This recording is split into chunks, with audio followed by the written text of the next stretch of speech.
বড়দিনে আমাকে সুমি ঘুরতে নিয়ে গেল। কোথায় যে যাব সেটাই ভাবছিলাম। আমাদের এইখানে বড়দিনে সেরকম ভালো অনুষ্ঠানই হয় না। আমাদের বাড়ির থেকে বেশ কিছুটা দূর ছোটখাটো একটা অনুষ্ঠান হয়। এখানে আমি কোনোদিনই আসিনি, শুধু আমি শুনেইছিলাম বড়দিনে ওইখানে ছোটখাটো একটা অনুষ্ঠান হয়। কোথায় যাব বুঝতে না পারে সুমি ওখানেই নিয়ে গেল। বড়দিনে আমাদের বাড়ির থেকে অনেক দূরে একটা জায়গায় অনুষ্ঠান হয়, সেখানে সুমি আমাকে যেতে বলেছিল।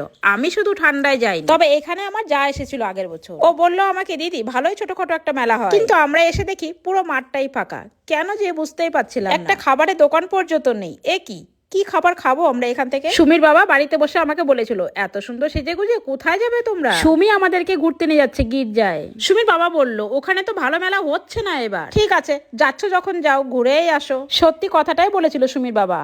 মেলার মাঠটা যে পুরোটাই ফাঁকা। বাড়ির থেকে বেরোয় আমাদের কিছুই খাওয়া হলো, তাই বাড়িতে আসার সময় খাবার নিয়ে আসলাম। ছেলের জন্য নিয়ে আসলাম রুটি তরকা, আর সুমির বাবা আর আমার জন্য নিয়ে আসলাম বিরিয়ানি। ছেলেকে বললাম, বাবা সবার জন্যই বিরিয়ানিটা নিয়ে নিই। ও বলল, না আমি রুটি তরকাই খেয়ে নেব। আমার সুমির শরীরটাই ভালো ছিল না। ও বলল, মা বাইরের খাবার আমি খেতেই পারবো না, তুমি বাড়িতে গিয়ে আমাকে একটু ম্যাগি করে দিও, আমি ওটাই খেয়ে নেব। কথা বলতে বলতে দেখো আমরা সবাই মিলেই খেয়ে নিলাম। সত্যি বিরিয়ানিটা খেতে দারুণ ছিল।